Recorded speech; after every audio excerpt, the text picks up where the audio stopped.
आपने क्या आपका ये फर्स्ट अटेम्प्ट था?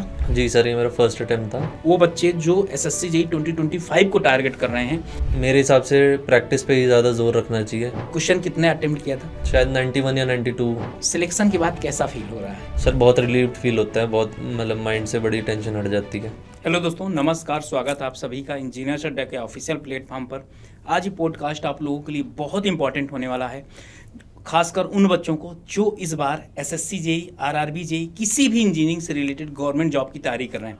क्योंकि आज मेरे साथ हैं दुष्यंत धारीवाल, जिन्होंने एसएससी जेईई 2023 के अंदर फर्स्ट अटेम्प्ट में 20 रैंक हासिल कर सीपीडब्ल्यूडी दिल्ली में आज ज्वाइनिंग लिए हुए हैं। तो मेरे भाई, आज ये सेशन बहुत इंपॉर्टेंट होगा। आज हम बात करने वाले हैं दुष्यंत से कि यार किस तरीके की उनकी जर्नी थी और क्या उनका टाइम टेबल था, क्या उनकी स्ट्रेटजी थी, क्या अप्रोच उन्होंने अपनाया था एग्जाम के समय में, किस तरीके से सीबीटी 1 ट्राई किया था, सीबीटी 1 कैसा अपियर किया था, और इसके साथ टेस्ट सीरीज कितना इंपॉर्टेंट था। तो सारे पॉइंट पर यहाँ पर हम चर्चा करेंगे दुष्यंत धारीवाल से। तो स्वागत है दुष्यंत।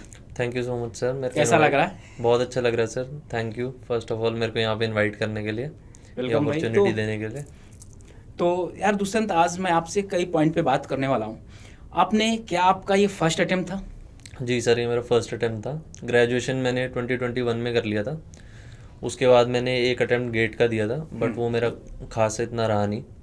तो उसके बाद मैंने एक प्राइवेट जॉब ज्वाइन कर ली थी कुछ टाइम के लिए, बट फिर 6 महीने काम करने के बाद मैंने वो छोड़ के दोबारा एसएससी जेईई को टारगेट किया। फिर मैंने डेडिकेटेडली एसएससी जेईई को ही मतलब दिमाग में रखते हुए सारी अपनी प्रिपरेशन करी है। ओके, तो क्या आप मुझे बता सकते हैं कि आपकी रैंक कितनी थी? मेरी सर रैंक सिविल इंजीनियरिंग में 20 थी सर। 20। क्या मतलब क्या एक्सपेक्टेशन थी, क्या किस तरीके से स्ट्रेटजी आपने अपनाया था? स्ट्रैटेजी सर, जैसे मैं बता रहा हूँ, मैंने 2021 में तैयारी करी थी गेट के लिए, तो ऑलमोस्ट कंसेप्ट्स मेरे क्लियर थे। बट उस टाइम पे मैंने टेस्ट सीरीज़ नहीं इतनी करी थी, प्रैक्टिस मैंने इतना नहीं किया था पेपर के लिए, तो मेरी एक्यूरेसी वगैरह उतनी नहीं थी कि मैं एक अच्छी रैंक ला पाऊँ। तो इस बार मुझे माइंड में यही था कि मुझे टेस्ट ज़्यादा से ज़्यादा लगाने हैं। तो मैंने लगभग इस बार एक पूरी टेस्ट सीरीज़ करी थी, मतलब from start to finish, subject wise से लेके फुल टेस्ट तक। जी। इसका मतलब आप ये कह रहे हैं कि टेस्ट सीरीज बहुत इंपॉर्टेंट रोल प्ले करता है सिलेक्शन के लिए। Yes sir. आपके नंबर कितने थे सीबीटी 1 में, क्या आप याद है? यस सर, मेरे सीबीटी 1 में सर 136.363 मार्क्स थे, और 230 मार्क्स मेरे थे मेंस में। मेंस में जी, टोटल 366.363। ओके। तो मेंस में अगर बात किया जाए, अभी जैसे कि मैं यहाँ पर 2 पॉइंट पे और भी बात करूँगा, वो बच्चे जो एसएससी जेईई 2025 को टारगेट कर रहे हैं और वो बच्चे जो एसएससी जेईई 2024 जिनका मेंस है अभी, दोनों के लिए अगर जिनका भी मेंस है, अगर उनकी बात किया जाए, उनके लिए आपके क्या थॉट हैं, किस तरीके से उनको प्रिपरेशन करना चाहिए? उनको सर मेरे हिसाब से प्रैक्टिस पे ही ज़्यादा जोर रखना चाहिए, और टाइमली रिवीजन पे वो ध्यान दें तो ज़्यादा उनका फ़ायदा होगा। ईएससी के जो प्रीलिम्स के प्रीवियस ईयर क्वेश्चंस होते हैं वो अटेम्प्ट कर सकते हैं। 5 to 10 ईयर। 5 to 10 ईयर ज़्यादा होंगे भी नहीं, उससे ज़्यादा अटेम्प्ट कर भी नहीं सकते इतने टाइम स्पैन में आप। तो उनको आप कोशिश कर सकते हैं, थोड़ा एज आपको मिल जाएगा। वैसे उतना भी लेवल नहीं रहता है मेरे हिसाब से। कुछ ही क्वेश्चंस अच्छे आते हैं मेंस में। नहीं तो ईएस में तो पूरे क्वेश्चन करने भी नहीं है, मतलब जैसे 100 क्वेश्चन मान ले, फर्स्ट पेपर में 100 क्वेश्चन आते हैं, तो 100 क्वेश्चन में आप ये मान के चलिए, वैसे तो आते हैं 150, लेकिन हम 100 मान के चलें, 100 में से आपको मैक्स टू मैक्स 40 से 50 क्वेश्चन करने। 40 से 50 क्वेश्चन जिनमें कैलकुलेशन बहुत ज़्यादा है, यहाँ पर करेंगे नहीं। हाँ, वो नहीं करेंगे हम। तो ईएससी हो गया, और ईएससी के और जो मेंस के लिए जैसे अड्डा इंजीनियरिंग वाले जो भी आपको टेस्ट सीरीज दे रहे हैं, वो आप अटेम्प्ट करें, ज़्यादा से ज़्यादा टेस्ट देने चाहिए आपको। उससे क्या होता है कि आपकी एक्यूरेसी बढ़ती जाएगी। जितने ज़्यादा टेस्ट देंगे आप, सिली मिस्टेक्स उतनी आपकी कम हो जाएंगी पेपर वाले दिन। और एक और बात ये होती है कि जो क्वेश्चन आप टेस्ट सीरीज़ में देखोगे, बहुत कम चांसेस हैं वो सेम आप गलत कराओगे। अगर आपने टेस्ट सीरीज़ में गलत किया तो वो वहाँ पे हार्डली ही गलत होगा। तो जैसे जैसे आप जितने टेस्ट दोगे और जितनी गलतियाँ करोगे, वो गलतियाँ वहाँ मिनिमाइज़ हो जाएंगी एग्ज़ाम में, वहाँ आपके एग्ज़ाम में मार्क्स बढ़ जाएंगे उससे। जैसे सीबीटी 2 में आपके कितने नंबर थे? सीबीटी 2 में सर मेरे 230 मार्क्स थे। नहीं, क्वेश्चन कितने अटेम्प्ट किया था? अटेम्प्ट सर ऐसे एग्जैक्टली मेरे को नहीं याद, शायद 91 या 92 ऐसे मैंने किया था। और 81-82 क्वेश्चन ऐसे सही थे, और 10 क्वेश्चन गलत थे। हाँ, बहुत अच्छी एक्यूरेसी थी। एक्चुअली सर उससे पहले मैंने डीडीए का भी एक एग्ज़ाम दिया था, तो उसमें मेरी एक्यूरेसी काफ़ी ख़राब रही थी, क्योंकि 1/3 मार्किंग होती है नेगेटिव डीडीए में, और ऐसे ही एसएससी मेंस में था। तो उससे पहले मेरे को एक अच्छी सीख मिल गई थी कि मुझे अननेसेसरी अटेम्प्ट नहीं करना है, तो मैंने एक्यूरेसी अपनी इम्प्रूव करी उस हिसाब से। तो क्या टाइम टेबल था आपका पढ़ने का? टाइम टेबल सर मेजरली जो मैं पढ़ाई करता था वो सुबह उठ के ही करता था। मतलब कि 12 बजने से पहले पहले मुझे मोस्टली जितनी पढ़ाई करनी है मैं कर देता था। मतलब तो मैं जल्दी उठता था 7 साढ़े 7 के अराउंड। तो उससे पहले 2 सेशंस में लगा लेता था रफली 12 बजे तक। उसके बाद शाम को सर इतना नहीं हो पाता था, तब मैं जीके वगैरह पे फोकस करता था। शाम को जब बर्नआउट हो जाते हो आप पूरा दिन पढ़ बिल्कुल के, सही। उसके बाद मैं जीके उठाता था। उससे पहले जीके वगैरह का मैं सोचता भी नहीं था। एंड मैं रीजनिंग का एक प्रैक्टिस सेट रोज़ लगाता था सर। जो प्रीवियस ईयर प्रैक्टिस सेट्स होते हैं उसका एक प्रैक्टिस सेट मैं रोज़ लगाता था रीजनिंग के लिए। और मेजरली मैं टेक्निकली ही पढ़ता था। ओके, ये तो बात थी सीबीटी 2 की। तो दुष्यंत, सीबीटी 1 जो बच्चे अभी 2025 को टारगेट कर रहे हैं, वो किस हिसाब से अभी प्रिपरेशन स्टार्ट करें कि पहले कॉन्सेप्ट पढ़ें कि टेस्ट सीरीज लगाएं? आपके हिसाब से क्या होना चाहिए? सर पहले तो बिल्कुल कॉन्सेप्ट ज़रूरी है। कॉन्सेप्ट के बिना नहीं जा सकते आप टेस्ट सीरीज़ पे। तो पहले कॉन्सेप्ट अपना इम्प्रूव करें, फिर प्रीवियस ईयर करें। उनके भी मतलब कि जहाँ से पूछा जा रहा है उसके अराउंड जो चीज़ें कॉन्सेप्ट्स हैं उसके आसपास के, उनको भी थोड़ा पढ़ लें। उसके बाद जब आप थोड़े कंफर्टेबल हो जाएं, 1-2 बार प्रीवियस ईयर लगा लें, फिर टेस्ट सीरीज़ पे आप मूव कर सकते हैं। मतलब ये है। तो बहुत ऐसे बच्चे हैं यहाँ पर, और एक पॉइंट अगर ऐड करें, बहुत ऐसे बच्चे हैं जो अभी कॉलेज पे हैं, 4th ईयर में हैं, 3rd ईयर में, वो अभी से तैयारी अगर स्टार्ट कर लें। आपने कब से तैयारी स्टार्ट किया था? मैंने सर करा ही नहीं था। मतलब 2021 तक मैं तो ग्रेजुएट हूँ मैं। उसके बाद तो मैंने गेट की तैयारी करी है एक बार। 1 साल। हाँ, उसके बाद जॉब करने के बाद फिर उसके बाद मैंने शुरू करी एसएससी मतलब ये दिमाग में कहाँ से आया कि यार जॉब छोड़ देता हूँ और मुझे गवर्नमेंट जॉब करना है?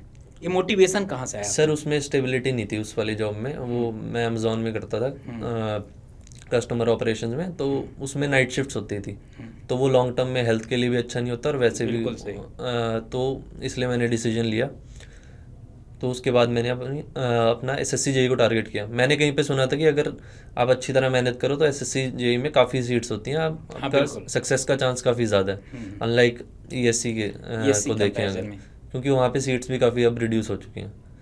तो इसलिए मैंने वो दिमाग में रखते हुए एसएससी जेई को टारगेट किया और 6 to 8 मंथ्स डेडिकेटेडली इसके लिए किया। इतना मैंने किया मतलब एसएससी जेई के लिए। अच्छा, आपके इंपॉर्टेंट सब्जेक्ट कौन कौन से थे? इम्पॉर्टेंट सब्जेक्ट जैसे सर सर्वे, बीएमसी, ये बहुत आते हैं ये तो एसएससी जेई में।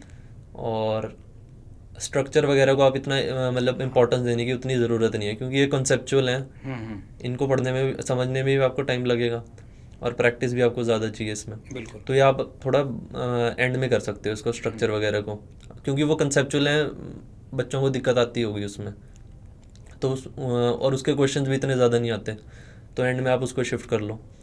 और जैसे जियोटेक हो गया हमारा, जियोटेक तो हर एग्ज़ाम के लिए इम्पोर्टेंट है, वो भी आप अच्छे से कर सकते हो। आरसीसी बहुत आता है, स्टील के भी कभी कभी क्वेश्चन आ जाते हैं, प्रोविजंस और टेबल्स का डाटा होता है जो। Yes sir. अच्छा, आपका कौन सा ऐसा सब्जेक्ट था जो सबसे ज़्यादा खराब लगता था, वीक लगता था, यार ये नहीं हो पा रहा? मेरे को सर स्ट्रक्चरल एनालिसिस ही थोड़ा टफ लगता है। मतलब हाँ, लेकिन हमारे एसएससी में उसका बहुत ज़्यादा वेटेज भी नहीं है, तो इतना मुझे नुकसान हुआ नहीं उसकी वजह से। उससे मतलब एक ट्रस्ट से क्वेश्चन आ जाता है, 0 पूछने वाला, और एक आप स्टार्टिंग से पूछ लीजिए मैक्सवेल वगैरह से, इससे एक क्वेश्चन आ जाता है, लेकिन बहुत ज़्यादा इंपॉर्टेंट भी नहीं है। लेकिन पर अगर टाइम है डीएसडी के निकाल के जा सकें तो बिल्कुल। तो हाँ, काइनेमेटिक और ये जो स्टैटिक इंडिटरमिनेसी वाला होता है, ये टॉपिक आप थोड़ा पढ़ सकते हैं, क्योंकि यहाँ से क्वेश्चन ऑलरेडी पूछ लिया जाता है। तो यहाँ पर आपने टाइम टेबल के बारे में बात किया, स्ट्रेटजी के बारे में बात किया, एक कंसिस्टेंसी वर्ड आपने यूज किया था। जी। तो क्या पढ़ाई में आपकी क्या कंसिस्टेंसी थी यार? जी, रोज़ करता था सर मैं तो। कंसिस्टेंसी तो ऑन पॉइंट थी, कंसिस्टेंसी में कोई भी लैक नहीं था मेरी। मतलब रोज़ ही प्रैक्टिस करता था। जैसे आप बता रहे थे, रीजनिंग का भी प्रैक्टिस सेट एक लगाता था। अगर मान लो मेरा वो प्रैक्टिस सेट अच्छा नहीं जाता, मतलब स्कोर नहीं आता, तो फ्रस्ट्रेशन में मैं एक और भी लगा लेता था।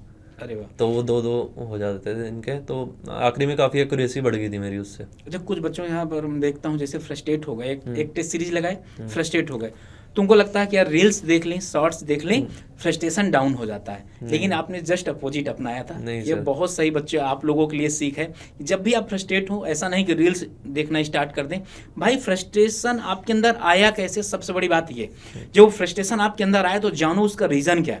उसका रीज़न यही है कि आपका कॉन्सेप्ट नहीं क्लियर। तो सबसे पहले जाकर वो कॉन्सेप्ट को पढ़िए और उस फ्रस्ट्रेशन को एकदम जड़ से ख़त्म कर दीजिए। जी सर, ऐसे ही जैसे मैंने टेस्ट सीरीज जब लगानी शुरू करी थी, एंड में तो जैसे स्टार्टिंग में मैंने किया, जो पहला मैंने फुल टेस्ट दिया था उसमें मेरे कुछ 95.8 ऐसे कुछ मार्क्स आए थे, और एंड में जाते जाते इतने टेस्ट लगाने के बाद मेरे 155.75 तक मेरा स्कोर गया था। जैसे मैं मेंस की जो टेस्ट सीरीज थी, वो जो लास्ट टेस्ट में देके गया था उसमें मेरी 5 रैंक आई थी। मतलब एंड में मैंने छोड़ा नहीं टेस्ट लगाना, मतलब जितने टेस्ट थे मैं लगाता गया उसमें, तो एंड तक इतनी इंप्रूवमेंट हो गई थी कि टॉप में रैंक आनी शुरू हो गई थी। क्योंकि प्रैक्टिस आपको परफेक्ट बनाती है। हाँ। एकदम जो सिली मिस्टेक अच्छा होती है एग्जाम में, हर एग्जाम में हर मतलब ये ह्यूमन नेचर है कि 5 से 10 क्वेश्चन सिली मिस्टेक हो ही जाना। अगर इसको आपको मिनिमाइज करना है तो एकदम श्योर है कि आप प्रैक्टिस करिए। जी सर। अब जो टीचर आप या जो पेपर बनाता है एग्जामिनर, उसके थॉट को सोचिए, कहाँ से घुमा सकता है, कैसे सोच सकता है। बिल्कुल। तो ये सारी चीज़ें थी। तो अब एक चीज़ ये बताइए कि सिलेक्शन के बाद कैसा फील हो रहा है? सर बहुत रिलीव्ड फील होता है, बहुत मतलब माइंड से बड़ी टेंशन हट जाती है। इतने टाइम से आप प्रिपेयर कर रहे हो तो लगता ही है थोड़ा, बट सिलेक्शन होने के बाद भी थोड़ा डर रहता है सर। जैसे मेडिकल वगैरह होता है तो उसमें भी टेंशन रहती है कि क्योंकि नेक्स्ट लिस्ट आती रहती है।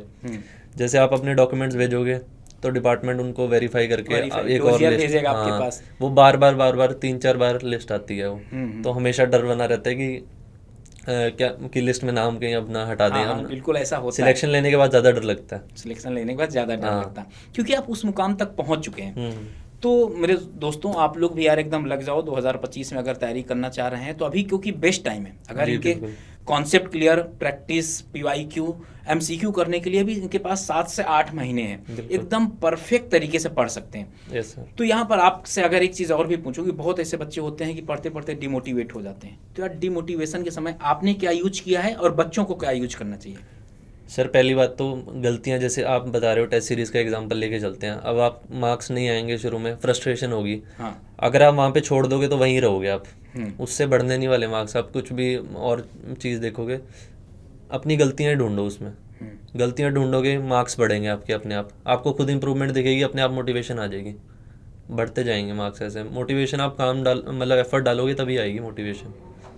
मतलब प्रयास करना पड़ेगा, प्रयास करना पड़ेगा। कुछ आप कितने घंटे पढ़ाई करते थे lump sum on an average? Sir मैं इतने मतलब कि लॉन्ग आवर्स के लिए पढ़ने नहीं बैठता। मैं ऑनेस्टली आपको बता रहा हूँ, मैं 5 to 6 आवर्स मैक्सिमम दे सकता हूँ एक दिन के, बट वो मैं अच्छी इंटेंसिटी से देता हूँ। बिल्कुल, वहाँ मैं कहीं ध्यान नहीं होता मेरा उसके अलावा। कुछ बच्चे ऐसा आप भी करते थे कि पढ़ाई कर रहे होते थे, BMC जैसे आपको पढ़ाया, BMC पढ़ाया, मैं हाईवे, इन्वायरमेंट, सारे सब्जेक्ट पढ़ाया, तो पढ़ते समय बगल में मोबाइल में शॉर्ट्स रील से भी चलती रहती है। कुछ बच्चों के साथ ऐसा होता है। सर एक्चुअली मैं एक मतलब टेक्निक यूज़ करता था इसमें। जैसे फ़ोन का मेरा मतलब जैसे आप अनकॉन्शियसली आपका हाथ चला जाता है फ़ोन पे, अगर आपके पास में है फ़ोन आपका हाथ चला जाएगा। बिल्कुल।